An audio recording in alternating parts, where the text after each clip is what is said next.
Puji Tuhan, saudari, kita akan melanjutkan di dalam pembahasan Winter Training tahun 2024 yang berjudul Mengalami, Menikmati, dan Mengekspresikan Kristus, bagian yang kedua.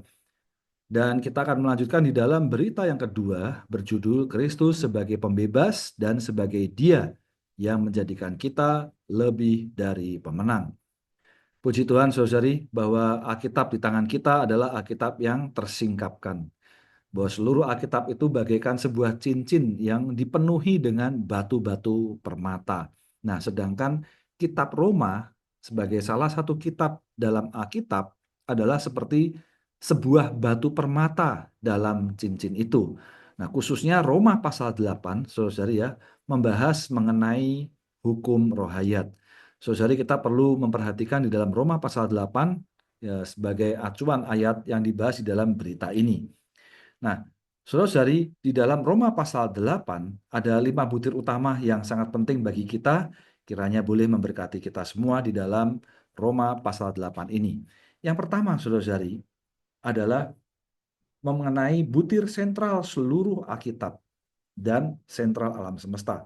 Saudari, kita perlu memperhatikan perkara ini ya, bahwa butir sentral seluruh Alkitab tidak lain adalah tertib hidup keselamatan dalam iman. Tidak lain ini adalah dalam bahasa Yunani adalah rumah tangga ya, pengaturan rumah tangga. Rumah tangga siapa? Tentu adalah rumah tangga Allah. Maka kita dapat melihat bahwa butir sentral seluruh Alkitab tidak lain adalah pengaturan rumah tangga Allah atau sering yang kita sebut ekonomi Allah. Puji Tuhan ya. Dan sentral atau pusat alam semesta tidak lain adalah roh manusia. Amen. Bahwa roh manusia adalah pusat dari alam semesta ya. Di Sakarya pasal 12 ayat 1 menjajarkan antara langit, bumi, dan roh manusia. Kemudian kita dapat melihat bahwa Roma pasal 8 adalah sebuah pasal bagi pencari yang mendesak ya. Mendesak dari apa? Terdesak ya. Dari hukum dosa ya. Bahwa di dalam Roma pasal 7 ayat 24 mengatakan, "Aku manusia celaka, siapa yang akan melepaskan aku dari tubuh maut ini?" Syukur kepada Allah oleh Yesus Kristus Tuhan kita. Haleluya. Bahwa hari ini pencari yang mendesak ini ya ingin lepas ya dari tubuh maut. Amin. Ya. Kenapa? Karena dalam tubuh maut ada hukum dosa. Sedangkan di dalam Roma pasal 8 ayat 2 yang mengatakan bahwa roh yang memberi hidup telah memerdekakan kamu dalam Kristus. Dari apa? Dari hukum dosa dan hukum maut. Puji Tuhan. Ya, satu sukacita ya bahwa kita telah mengenal roh yang memberi hidup ini sudah atau telah memerdekakan kita dalam Kristus. Nah, sebabnya selanjutnya adalah kunci sebagai orang Kristen. Ya, kita boleh dibebaskan dari hukum dosa dan hukum maut di dalam Kristus. Puji Tuhan ya, bahwa di dalam Roma pasal 8 ayat 3 mengatakan, sebab apa yang tidak mungkin dilakukan hukum Taurat karena tak berdaya oleh daging, telah dilakukan oleh Allah dengan jalan mengutus anaknya sendiri dalam daging yang serupa dengan daging yang dikuasai dosa karena dosa, ia telah menjatuhkan hukuman atas dosa di dalam daging. Ayat 4 mengatakan supaya tuntutan hukum Taurat digenapi di dalam kita, perhatikan, yang tidak hidup menurut daging, tetapi menurut roh. Puji Tuhan bahwa kunci sebagai orang Kristen adalah tidak hidup menurut daging, tetapi menurut roh. Selanjutnya kita dapat melihat kunci untuk menjadi pemenang. Puji Tuhan ya, bahwa di dalam Yesaya pasal 40 ayat 31 mengatakan, tetapi orang yang menanti-nantikan Tuhan mendapat kekuatan baru. Mereka seumpama raja wali yang naik terbang dengan kekuatan sayapnya. Mereka berlari dan tidak menjadi lesu. Mereka berjalan dan tidak menjadi lelah. Saudara-saudari, di dalam Yesaya pasal 40 ayat 31 ini ada kontradiksi. Ya, seharusnya orang yang berlari tentunya lesu, bukan? Orang yang berjalan tentunya lelah. Tetapi di sini dikatakan mereka berlari dan tidak menjadi lesu. Mereka berjalan dan tidak menjadi lelah. Nah, di dalam Roma pasal 8 kita dapat melihat mengenai hukum roh hayat. Sehingga kita menyadari bahwa di dalam daging kita ada hukum Taurat yang membuat kita menjadi letih, ya, membuat kita menjadi lesu. Ya. Puji Tuhan. Dari sini kita dapat melihat bahwa orang yang menantikan, ya, Allah berarti mengakhiri diri kita sendiri, yaitu bahwa kita menghentikan diri kita sendiri dengan kehidupan kita, perbuatan kita, aktivitas kita, dan menerima Allah di dalam Kristus sebagai hayat kita, persona kita, dan pengganti kita. Saudara-saudari, inilah hukum roh hayat yang ada di dalam roh manusia. Puji Tuhan. Ya, ini adalah kunci untuk menjadi pemenang, ya. Ya, kemudian yang kelima adalah bahwa kunci untuk menempuh kehidupan tubuh dan hidup di dalam tubuh Kristus, ya. Dan lain adalah dalam Roma pasal 12 ini menyampaikan bahwa bagaimana bisa menempuh kehidupan tubuh dan hidup dalam tubuh. Kita perlu mengapresiasi Roma pasal 8. Bahwa ketika kita hidup di dalam roh, kita dapat mempersembahkan tubuh kita. Ketika kita hidup di dalam roh, kita mengalami pembaruan pikiran kita. Puji Tuhan, ya, kita dapat melihat mustikanya di dalam Roma pasal 8. Baik, kita kembali ke dalam berita yang kedua di dalam winter training ini. Ada judul dan ayat penting, saudara-saudari, kita dapat melihat bahwa berita ini dibagi menjadi dua bagian. Yang pertama adalah Kristus sebagai pembebas, membahas dalam Roma pasal 8 ayat 1 sampai 27. Ya. Dan kemudian bagian yang kedua adalah sebagai Dia yang menjadikan kita lebih dari pemenang. Ya. Sama di dalam Roma pasal 8 ayat 31 sampai 39. Nah, khususnya bagian yang pertama mengenai Kristus sebagai pembebas, kita dapat melihat terlebih dahulu di dalam pasal 7. Ya. Roma pasal 7 ayat 24. Ya, mengatakan, aku manusia sengsara batin. Siapakah yang akan menyelamatkan aku dari tubuh milik maut ini? Ya, ada satu kerinduan, siapa yang akan menyelamatkan aku? Nah, puji Tuhan, ya. Di dalam Roma pasal 8 ayat 2, ya, sudah di dalam terjemahan literal mengatakan, sebab hukum roh hayat telah membebaskan aku dalam Kristus Yesus dari hukum dosa dan hukum maut. Puji Tuhan, ya. Lawan dari hukum dosa dan hukum maut ini adalah hukum roh hayat. Saudara-saudari, bahwa di dalam terjemahan baru, ya, Alkitab terjemahan baru atau TB, dikatakan roh yang memberi hidup. Tetapi kalau kita melihat di dalam catatan kakinya, di sana dikatakan hukum roh hayat. Dan di dalam terjemahan literalnya, kita dapat melihat bahwa sebab hukum roh hayat telah membebaskan aku dalam Kristus Yesus. Maka kita dapat diteguhkan, ya, di dalam bagian yang pertama ini dari judul, bahwa Kristus sebagai pembebas adalah karena di dalam Kristus, amen, ya, ada hukum roh hayat yang membebaskan kita dari hukum dosa dan hukum maut. Nah, di dalam pasal 7 ayat 24, siapa yang akan menyelamatkan aku? Jawabannya adalah di dalam pasal 8, yaitu Kristus Yesus, ya. Dalam Kristus Yesus. Frase dalam ini penting, saudara-saudari, ya. Dalam Kristus Yesus. Amen. Ya, puji Tuhan. Selanjutnya, sebagai Dia yang menjadikan kita lebih dari pemenang, ya. Kita dapat melihat di dalam Roma pasal 8 ayat 37, sana dikatakan, tetapi dalam semua hal ini kita telah lebih dari pemenang, ya, melalui Dia yang mengasihi kita. Puji Tuhan, ya, bahwa kita telah lebih dari pemenang. Kita akan membahas di dalam bagian selanjutnya, ya. Nah, kemudian kita dapat melihat struktur dari berita ini, ya. Judulnya adalah Kristus sebagai pembebas dan sebagai Dia yang menjadikan kita lebih dari pemenang.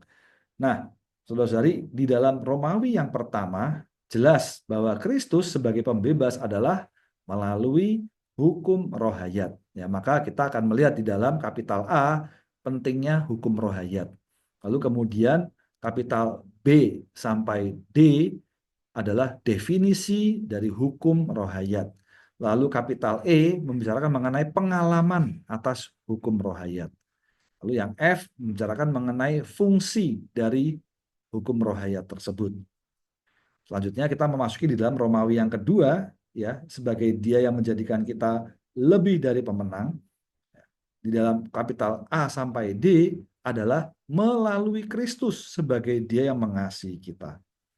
Nah, saudara-saudari, bahwa kita dapat melihat bahwa khususnya dari ayat 33 ya sampai dengan 35 mengatakan siapakah yang akan menggugat orang-orang pilihan Allah, ya.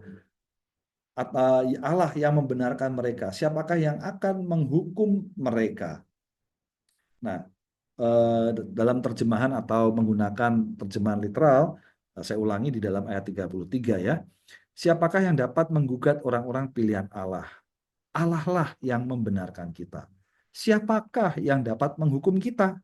Kristus Yesus yang telah mati dan yang telah dibangkitkan sekarang di sebelah kanan Allah yang berdoa syafaat bagi kita. Ayat 35, siapakah yang dapat memisahkan kita dari kasih Kristus?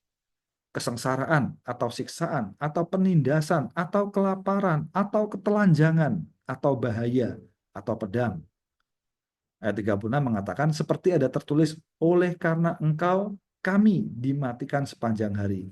Kami telah dipandang sebagai domba-domba sembelihan. Ayat 37, tetapi dalam semua hal ini kita telah lebih dari pemenang melalui Dia yang mengasihi kita. Puji Tuhan, melalui Kristus, amen ya. Kita lebih dari pemenang ya, dalam segala hal kita lebih dari pemenang ya, di kapital E sampai dengan kapital F. Kita akan melanjutkan dalam struktur pembacaan harian. Nah, di dalam hari yang pertama, saudara ya, sebelum kita memasuki hari yang pertama, kita perlu melihat dulu bahwa hari yang pertama sampai dengan hari yang keempat ini adalah satu bagian, hari yang kelima sampai hari yang keenam adalah bagian yang kedua. Ya, kita dapat melihat di dalam hari yang pertama ya perihal definisi dan pengalaman ya, definisi hukum roh hayat, menjaga kontak dengan Tuhan untuk mengalami hukum roh hayat ya. Kemudian hari yang kedua membahas mengenai fungsi ya, fungsi hukum hayat. Kemudian hari yang ketiga dan hari yang empat perlunya kita bekerja sama dengan hukum roh hayat. Nah, bekerja sama dengan bagaimana? Ya, bekerja sama ya, dengan membuka tombol.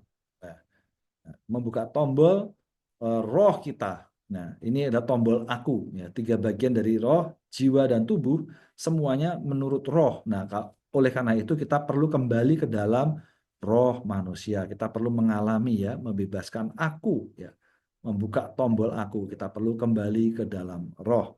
Nah, di dalam hari yang keempat, saudara ya, di sana jalan berikutnya adalah bahwa sebagai anak-anak Allah bekerja sama dengan hukum roh hayat, dan roh itu mengeluh dalam roh ya, bersyafaat bagi keputraan yang penuh.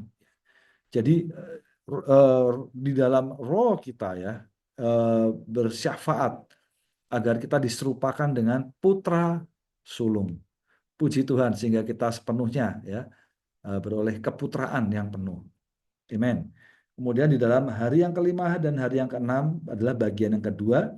Kita menjadikan kita lebih dari pemenang ini adalah melalui Dia yang mengasihi kita, ya, melalui Kristus. Bahwa kita mengasihi Allah didesak oleh kasih Kristus, ya. Melalui Kristus sebagai Dia yang mengasihi kita. Puji Tuhan, ya, atas desakan kasih Kristus dalam kita. Amin. Sehingga tidak ada yang memisahkan kita dari kasih Kristus. Bahkan kita dalam semua hal telah lebih dari pemenang. Baik, kita akan memasuki dalam setiap bagiannya, saudara ya. Kita akan membahas dalam definisi dan mengalami hukum roh hayat ya. Kita mengenal definisinya dan mengalaminya. Nah, hukum roh hayat di dalam Roma pasal 8 ayat 2. Saudara, di sana dikatakan bahwa sebab hukum roh hayat telah membebaskan aku dalam Kristus Yesus dari hukum dosa dan hukum maut. Nah, saudara-saudari, kita perlu mengenal bahwa setiap macam kehidupan itu mempunyai satu hukum ya. Semacam hayat, macam kehidupan itu punya satu hukum. Dan semacam kehidupan dari yang paling rendah ya, eh, kita boleh berkata tanaman begitu ya, sampai kepada hewan, sampai kepada yang lebih tinggi lagi adalah manusia, dan yang paling tinggi adalah hayat Allah. Puji Tuhan atas hayat Allah ya. Eh, Hayat Allah adalah hayat yang tertinggi. Nah, tentu dalam setiap macam hayat ini ada hukumnya ya, ada hukum di dalam masing-masing hayat ya. Kita dapat mengambil contoh bahwa tanaman punya semacam hukum yang berbeda dengan hewan. Hewan pun juga ada semacam hukum yang berbeda dari manusia. Demikian seterusnya, bahwa kita mengenal bahwa setiap hayat memiliki satu hukum. Dan hari ini kita boleh mengenal satu hukum, yaitu hukum roh hayat. Dan hukum roh hayat ini membebaskan aku dari hukum dosa dan hukum maut. Bahwa ada hukum dosa, ada hukum maut, namun kita telah dibebaskan. Adalah melalui hukum yang lain, yaitu adalah hukum roh hayat. Puji Tuhan, bagaimana hari ini hukum roh hayat ya dapat ada di dalam kita, tidak lain adalah melalui proses yang Allah Tritunggal lewati. Dia melalui dia berinkarnasi, dia mati tersalib, dia bangkit, dia menjadi roh pemberi hayat. Roh pemberi hayat ini punya satu hukum roh hayat. Dan hukum roh hayat ini hari ini ada di dalam roh kita sebagai kaum beriman yang telah percaya kepada Dia. Puji Tuhan, tidak hanya keselamatan jiwa, tapi lebih-lebih juga ada hukum roh hayat yang terpasang di dalam kita. Nah, hukum roh hayat ini mengalahkan ya, membebaskan kita dari hukum dosa dan hukum maut. Puji Tuhan ya, bahwa sebagai hukum ilmiah ya, prinsip yang otomatis, satu penemuan yang terbesar dalam ekonomi Allah, bahkan pemulihan yang terbesar dalam ekonomi Allah. Ya, ini adalah sebagai suatu hukum roh hayat. Amin. Nah, saudara-saudari, selanjutnya kita dapat melihat mengenai perkara mengalami. Bagaimana mengalami, ada di dalam 1 Tesalonika pasal 5 ayat 17 membantu kita melalui berdoalah tanpa henti. Melalui berdoa tanpa henti, kita menjaga kontak kita dengan Tuhan. Kita tinggal ya berkontak dengan Tuhan. Maka secara otomatis, saudara-saudari ya, hukum roh hayat ini bekerja dengan sendirinya tanpa usaha kita.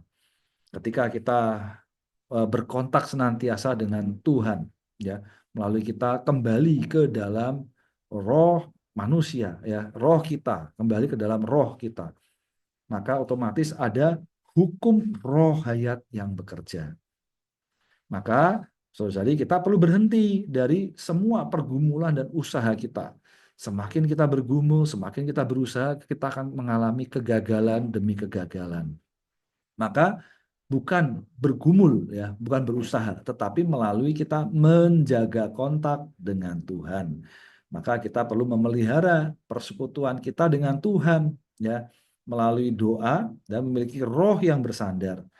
Itulah sebabnya saudara-saudari, kita perlu berdoalah tanpa henti. Amen. Atau dalam terjemahan yang lain, berdoalah senantiasa atau senantiasa berdoa. Apapun aktivitas kita, apapun yang kita kerjakan, kita perlu berdoalah tanpa henti. Amen ya. Kita perlu memiliki doa ya, melalui doa memiliki roh yang bersandar. Maka kita akan mengalami hukum roh hayat. Maka kita perlu memperhatikan ya perasaan hayat di dalam roh kita. Kita perlu tinggal dalam persekutuan hayat. Ya, melalui apa? Melalui ya berdoa tanpa henti. Amen. Selanjutnya, saudari ya, bukan berdasarkan aktivitas, tetapi berdasarkan hukum. Saya bacakan untuk kita semua. Sangat sedikit orang Kristen melihat operasi Allah di dalam umat pilihan dan tebusannya. Bukan berdasarkan aktivitas, tetapi berdasarkan hukum. Hampir semua orang Kristen berdoa, minta kepada Allah agar mereka melakukan sejumlah perkara berdasarkan aktivitas dalam mereka. Jika tabiat mereka buruk, maka berdoa, minta kepada Tuhan untuk membantu agar mereka menang atas tabiat yang buruk itu. Kita perlu mengontak Tuhan, bersekutu dengan Tuhan dan menjamah Tuhan. Ketika kita terus-menerus mengontak Tuhan, hukum rohayat beroperasi. Ini adalah hukum yang beroperasi di dalam kita dengan prinsip yang ilmiah. Men ya. Sebenarnya prinsip yang ilmiah ini tidak lain adalah hukum melawan hukum ya. Kalau saya boleh menjelaskan lebih lanjut, seperti ceritanya adalah hukum gravitasi ya. Mengapa di muka bumi ini burung, hewan burung dapat tidak terpengaruh ya, seakan-akan tidak terpengaruh oleh hukum gravitasi? Karena sebenarnya burung itu dia punya daya ya, punya satu hukum yang lain yang melawan hukum gravitasi ya. Hukum aerodinamis itu membuat burung itu mampu melesat ya, terbang jauh ya, berlawanan dengan hukum gravitasi. Dia boleh terbang bebas karena di dalam terbangnya burung tersebut dia ada hukum aerodinamika. Puji Tuhan, jadi hukum berlawanan dengan hukum. Inilah prinsip ilmiah ya, saudara ya, hukum berlawanan dengan hukum. Nah, kita perlu mengontak Tuhan, bersekutu dengan Tuhan, menjamah Tuhan. Amin. Puji Tuhan. Selanjutnya kita dapat melihat mengenai fungsi hukum rohayat. Ya, fungsi dari hukum rohayat itu apa? Nah, bahwa ini ada menyusun kita ya menjadi Allah ya. Tentu adalah dalam hayat dan sifat, bukan dalam kealahan. Membentuk kita mempunyai gambar Allah ya. Nah, lalu kemudian fungsi dari hukum rohayat ini adalah menyusun kita menjadi anggota-anggota tubuh Kristus. Kalau ini adalah kita secara pribadi, ya kita diserupakan dengan dia, dan ini adalah perkara korporat bersama-sama dalam hidup gereja. Puji Tuhan, ya. Secara pribadi, saudara ya, bahwa di dalam Roma pasal 8 ayat 2 dan 29 dikatakan sebab hukum rohayat telah membebaskan aku dalam Kristus Yesus dari hukum dosa dan hukum maut. Sebab mereka yang dipraketahuinya juga dipratakdirkannya untuk diserupakan dengan gambar anaknya. Nah, saudara-saudari, di dalam dua ayat ini kita dapat melihat bahwa tujuan Allah membebaskan kita, ya, tentu adalah dalam Kristus Yesus, ya, melalui hukum rohayat. Dia membebaskan kita. Kita dibebaskan agar kita diserupakan dengan gambar anaknya. Saudara, semoga kita berkesan dengan bagian ini ya. Kita dibebaskan dari hukum dosa dan hukum maut untuk satu tujuan, yaitu kita diserupakan dengan gambar anaknya. Puji Tuhan, saudara ya, bahwa ini adalah satu sukacita bagi kita ya, melalui hukum rohayat kita diserupakan dengan gambar anaknya ya, melalui hukum rohayat yang telah membebaskan kita. Amin. Bahwa kita hari ini boleh menjadi Allah ya dalam hayat dan sifat, tetapi bukan dalam kealahan. Ya, membuat kita terbentuk dan memiliki gambar anak sulung Allah serta menjadi ekspresi korporatnya. Inilah fungsi tertinggi dari hukum rohayat. Selanjutnya kita dapat melihat di dalam bagian yang berikutnya menyusun kita menjadi anggota-anggota tubuh Kristus. Roma pasal 12 ayat 4 mengatakan sebagaimana pada satu tubuh kita mempunyai banyak anggota, tetapi tidak semua anggota mempunyai fungsi yang sama.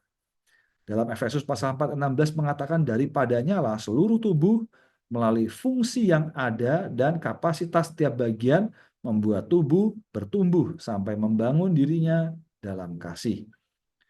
Puji Tuhan bahwa setiap anggota-anggota tubuh memiliki kemampuan ya membuat kita menjadi tubuh Kristus. Ya, kita adalah anggota dari tubuh Kristus ya. Masing-masing anggota ini punya kemampuan ya sehingga kita boleh beranggota seorang dengan yang lain. Dan fungsi ini adalah kemampuan ya, memiliki daya dari seluruh fungsi tubuh. Puji Tuhan, kalau kita dapat melihat seluruh saudara-saudari, seluruh anggota tubuh sepenuhnya menunaikan fungsi, maka puji Tuhan bahwa bagaimana mereka menunaikan fungsi tidak lain adalah melalui hukum rohayat. Oh, betapa mustikanya. Setiap saudara-saudari boleh mengikuti hukum rohayat sehingga mereka berfungsi di dalam tubuh Kristus. Nah, karena itu berikutnya kita perlu membuka tombol serta bekerja sama dengan hukum rohayat. Ya, di dalam Roma pasal 8 ayat 2 dikatakan sebab hukum rohayat telah membebaskan aku dalam Kristus Yesus. Ya, saudari kembali kepada hukum rohayat. Nah, hukum rohayat itu sudah terpasang. Kita perlu memenuhi permintaan hukum ini, ya. Maka hukum ini bekerja. Apa permintaan hukum ini? Tidak lain adalah kita perlu berada dalam Kristus Yesus. Saudari, kita perlu kembali ke dalam Kristus Yesus. Semoga satu kata ini tidak dilewatkan, saudara-saudari ya. Kata dalam. Ya, dalam siapa? Dalam Kristus Yesus. Amen ya, bukan aku ya, tetapi aku yang membuka tombol, yaitu tombol apa? Tombol di dalam Kristus. Ya. Nah, tombol ini saudara ya di dalam bagian berikutnya adalah di dalam roh manusia ya. 3 bagian yaitu roh, jiwa dan tubuh semuanya menurut roh. Semuanya menurut roh. Dalam Roma pasal 8 ayat 4 mengatakan supaya permintaan keadilbenaran hukum Taurat digenapi di dalam kita yang tidak bergerak hidup menurut daging, tetapi menurut roh. Di dalam ayat 5 sampai 6, mereka yang menurut roh memikirkan hal-hal roh itu, meletakkan pikiran di atas roh adalah hayat dan damai sejahtera. Kemudian di ayat 13, jika bersandarkan roh itu kamu mematikan perbuatan-perbuatan tubuhmu, kamu akan hidup. Maka saudara-saudari di sini kita dapat melihat bahwa syaratnya ya adalah menurut roh, bukan menurut daging. Ya. Kalau kita menurut roh, maka kita perlu meletakkan pikiran kita di atas roh, sehingga hasilnya adalah hayat dan damai sejahtera. Hayat ini adalah hayat Allah ya, Zoe ya, hayat Allah dan damai sejahtera. Men. Maka bersandarkan roh itu kita mematikan perbuatan-perbuatan tubuh. Maka hasilnya kamu akan hidup. Puji Tuhan ya, kita perlu bisa bergerak hidup menurut roh, yaitu hidup di dalam roh. Perlu meletakkan pikiran di atas roh, sehingga kita berdasarkan roh itu mematikan perbuatan-perbuatan tubuh, ya, tubuh daging tentunya. Amin. Selanjutnya membuka tombol dan bekerja sama dengan hukum roh hayat. Nah, saudari sebagai anak-anak Allah, kita perlu bekerja sama dengan hukum roh hayat. Nah, Roma pasal 8 ayat 14 mengatakan siapa saja yang dipimpin roh Allah adalah anak-anak Allah. Amin. Ayat 15, kamu telah menerima roh keputraan yang di dalamnya kita berseru, ya Aba, ya Bapa. Ayat 16, roh itu sendiri bersaksi bersama roh kita bahwa kita adalah anak-anak Allah. Maka saudara dari ayat ini ya, Roma pasal 8 ayat 14, 15, 16. Kita perlu senantiasa dipimpin roh Allah. Ketika kita dipimpin roh Allah, kita adalah anak Allah ya. Adalah anak-anak Allah secara korporat ya. Kita semua secara korporat perlu dipimpin oleh roh Allah. Maka kita telah menerima roh keputraan sehingga kita bisa berseru ya Aba ya Bapa. Dan bahkan roh itu sendiri ya, roh itu ya, roh Allah ya. Roh Allah bersaksi bersama roh kita ya. Ini ada roh Allah, R-nya besar, roh kita, R-nya kecil ya, bahwa kita adalah anak-anak Allah. Maka kita perlu senantiasa dipimpin oleh roh Allah. Amin. Ya. Kemudian ya inilah bentuk kerjasama kita, saudari ya. Kita perlu dengan sukacita membiarkan roh Allah memimpin kehidupan kita. Amin ya. Kemudian mengeluh dalam roh untuk bersyafaat bagi keputraan yang penuh. Di dalam ayat 23 mengatakan, dan bukan itu saja, kita yang mempunyai buah sulung roh itu juga mengeluh dalam diri sendiri, menanti-nantikan keputraan, yaitu penebusan tubuh kita. Dalam ayat 26 mengatakan, demikian juga roh itu turut membantu memikul kelemahan kita. Sebab kita tidak tahu bagaimana seharusnya berdoa. Tetapi roh itu sendiri berdoa syafaat untuk kita dengan keluhan-keluhan yang tidak terucapkan. Amin. Puji Tuhan ya bahwa hari ini Ya, kita punya buah sulung roh itu, ya. Mengeluh dalam diri, mengeluh ini bukan mengeluh dalam aspek yang negatif, tetapi mengeluh bagaimana kita dapat terus diserupakan, ya, diserupakan dengan putra sulung, ya, ya, sebagai penebusan tubuh kita. Ya. Banyak hal kita mengalami kegagalan ketika kita di dalam tubuh daging ini, tetapi ketika kita kembali ke dalam roh, betapa roh itu bersama dengan roh kita ini mengeluh, ya. Wah, betapa kita perlu serupa dengan Kristus. Puji Tuhan, ya, roh itu turut membantu memikul kelemahan kita. Ya, kita nggak tahu bagaimana seharusnya berdoa.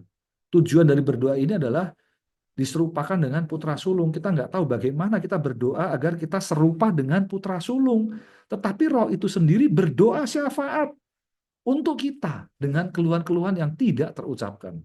Jadi saudara-saudari, bahwa perkara ini, ya, bagaimana seharusnya berdoa itu bukan berdoa yang meminta-minta, tetapi tujuannya jelas, ya, bahwa dia bersyafaat, ya, dengan keluhan-keluhan yang tidak terucapkan itu agar kita diserupakan dengan putra sulung, ya.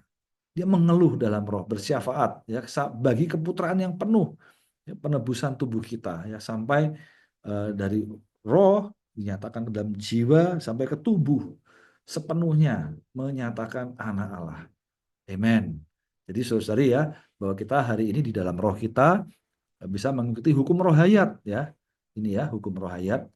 Tapi dalam tubuh kita, tubuh daging ini banyak kelemahan-kelemahan. Betapa roh itu, ya, mengeluh dengan keluhan yang tidak terucap, ya. Dia berdoa syafaat untuk keluhan-keluhan ini supaya kita boleh senantiasa memperhidupkan apa? Hukum roh hayat. Amen. Puji Tuhan. Nah, 7 perkara membuka tombol dalam Roma pasal 8. Kita perlu bergerak hidup menurut roh, meletakkan pikiran di atas roh, mematikan perbuatan-perbuatan tubuh, dipimpin oleh roh itu, menyeru, bersaksi, dan mengeluh. Kita perlu melakukan 7 perkara ini, setiap hari berlatih melakukan 7 perkara ini. Jika takut mengganggu orang lain, yang paling baik adalah menutup jendela, menyeru, dan mengeluh dalam ruang tertutup. Kita akan mengalami apa itu tombol, bagaimana membuka tombol. Jadi semoga kita setiap hari berlatih perkara ini, ya, senantiasa membawa kita berlatih dengan tombol ini, kita boleh memperhidupkan hukum roh hayat. Nah, selanjutnya adalah melalui Kristus sebagai Dia yang mengasihi kita dan menjadikan kita lebih dari pemenang. Ya. Karena kita dikasihi Allah, ya, karena kita mengasihi Allah dan didesak oleh kasih Kristus, ya, maka melalui Kristus sebagai Dia yang mengasihi kita, ya, kita dapat lebih dari pemenang. Dari dalam Roma pasal 8 ayat 37 dikatakan, tetapi dalam semua hal ini kita telah lebih dari pemenang, yaitu melalui Dia yang mengasihi kita. Dalam 1 Korintus pasal 2:9 mengatakan, apa yang tidak pernah dilihat oleh mata dan tidak pernah didengar oleh telinga dan yang tidak pernah timbul dalam hati manusia, semuanya disediakan Allah bagi mereka yang mengasihi Dia. Dalam 2 Korintus 5:14 mengatakan, sesungguhnya kasih Kristus mendesak kami. Puji Tuhan, ya, melalui mengasihi Allah kita berbagian dalam segala kekayaan yang tercakup di dalam Allah. Ya, kita perlu didesak oleh kasih Kristus. Dengan kasih Kristus sebagai kasih untuk mengasihi Allah dan mengasihi kaum saleh. Amin. Ya. Semuanya disediakan, ya, Allah bagi mereka yang mengasihi Dia, ya. Sebenarnya kita bisa mengasihi Dia karena kasih Kristus yang mendesak kita. Puji Tuhan. Amin. Roma pasal 8 ayat 31 mengatakan, jika Allah di pihak kita, siapakah yang dapat melawan kita? Ayat 32, Dia yang tidak menyayangkan anaknya sendiri, tetapi yang menyerahkannya bagi kita semua. Bukankah Dia juga akan memberi kita segala sesuatu bersamanya dengan cuma-cuma? Selanjutnya, siapakah yang dapat menggugat orang-orang pilihan Allah? Allah lah yang membenarkan kita. Siapakah yang dapat menghukum kita? Kristus Yesus yang telah mati dan yang telah dibangkitkan sekarang di sebelah kanan Allah yang berdoa syafaat bagi kita. Puji Tuhan. Ya, bahwa Allah telah mendirikan perjanjian dengan kita, Dia tidak akan berpaling dari kita. Ya, Allah di pihak kita. Ya, puji Tuhan atas Allah di pihak kita. Ya, memberi kita segala sesuatu ya. Orang, perkara, benda ya. Semuanya adalah menggenapkan kita. Oh ya. Tujuannya ini menggenapkan kita. Kita siapa? Adalah orang-orang yang mengasihi Dia. Semoga setiap hari kita semakin hari semakin mengasihi Kristus dan Dia ada jalan untuk menggenapkan kita. Bahwa Kristus telah mati bagi kita, telah dibangkitkan, Dia di sebelah kanan Allah bersyafaat bagi kita. Puji Tuhan atas syafaat Kristus bagi kita. Nah, ketika kita menerima ya atau kita mengalami doa syafaat Kristus bagi kita, pertanyaannya adalah siapakah yang dapat? Nah, saudara-saudari, semoga kita berkesan dengan bagian ini. Ya, jika Allah di pihak kita, siapa yang dapat melawan? Siapa yang dapat menggugat? Siapakah yang dapat menghukum? Siapakah yang dapat memisahkan? Oh, melalui Dia yang mengasihi kita. Saudari, puji Tuhan, inilah kita lebih dari pemenang. Amen. Siapa yang dapat melawan kita? Menggugat, menghukum, memisahkan Dia. Ya, puji Tuhan, melalui Dia yang mengasihi kita. Ya, saudari, di sini ada quotes ya, mengatakan di sini Paulus bertanya dan berseru kepada seluruh dunia, siapakah yang dapat? Di sini ada 4 kali bertanya, siapakah yang dapat? Siapa yang dapat melawan kita? Siapakah yang dapat menggugat kita? Siapakah yang dapat menghukum kita? Siapakah yang dapat memisahkan kita dari kasih Kristus? Paulus tahu bahwa tidak mungkin dan tidak ada yang dapat. Oh, kiranya kita diteguhkan bahwa hari ini Kristus ada di dalam kita. Amen. Ya. Ketika Kristus di dalam kita, bahwa dalam segala perkara tidak dapat memisahkan kita dari kasih Kristus ya, menjadikan kita lebih dari pemenang. Ya. Roma 8 ayat 35 kalimat ini, siapa yang dapat memisahkan kita dari kasih Kristus? Kesengsaraan, atau siksaan, atau penindasan, atau kelaparan, atau ketelanjangan, atau bahaya, atau pedang. Saudari, semuanya ini tidak dapat memisahkan kita dari kasih Kristus. Itulah sebabnya ya dalam semua hal ini kita telah lebih dari pemenang ya melalui Dia yang mengasihi kita.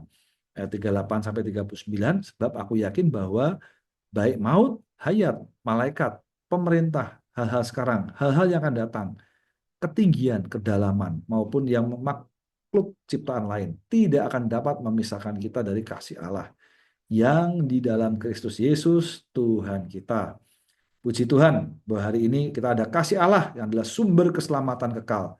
Dan ini ada di dalam Kristus. Dia dicurahkan ke dalam hati kita melalui Roh Kudus. Dan kasih ini ada di dalam Kristus. Bahwa ketika kita ada di dalam Kristus, maka tidak ada yang dapat memisahkan kita dari kasih ini. Itulah sebabnya kita lebih dari pemenang karena kasih Allah yang tidak berubah kepada kita. Kristus telah merampungkan segala sesuatu bagi kita, maka penindasan maupun penganiayaan tidak dapat menindas atau mengalahkan kita. Dan ini seharusnya menjadi respon kita terhadap kasih Allah dalam Kristus. Bahwa kasih Allah adalah sumber keselamatan kekalnya. Apapun tidak dapat memisahkan kita dari kasih Allah. Kasih dalam keselamatan Allah ini telah menjadi kasih Kristus terhadap kita yang mengerjakan banyak perkara yang ajaib bagi kita melalui anugerah Kristus. Sampai keselamatan yang sempurna tergenap atas diri kita. Banyak perkara yang ajaib itu menyebabkan musuh Allah menyerang dengan berbagai penderitaan dan bencana. Tetapi serangan-serangan itu menjadi manfaat bagi kita. Karena itu, kita lebih dari pemenang dalam segala kesusahan dan bencana yang kita alami. Puji Tuhan. Sebagai penutup, saudara ya, hari ini kita beroleh pembebasan ya. Kita perlu kembali kepada hukum rohayat ya. Ya, ini perkara ilmiah ya, hukum melawan hukum. Kita terus menjaga kontak kita dengan Tuhan melalui kita menekan tombol ya dalam roh kita. Men, kita perlu bekerja sama dengan hukum rohayat. Persilakan hukum rohayat ini beroperasi di dalam kita. Maka dengan demikian kita lebih dari pemenang ya ketika kita hidup di dalam hukum rohayat, kita lebih dari pemenang karena kasih Tuhan kepada kita ya, kasih Kristus kepada kita. Kita perlu kembali mengasihi Dia, membiarkan ya segala penderitaan menjadi manfaat. Oh, saudara, kiranya anugerah ini boleh menguatkan kita, ya. Hendaklah kita menang, ya, bahwa kasih Allah tidak dapat dipisahkan maupun ditekan. Puji Tuhan, inilah berita kedua, Kristus sebagai pembebas dan sebagai Dia yang menjadikan kita lebih dari pemenang. Mulia bagi Tuhan. Amin.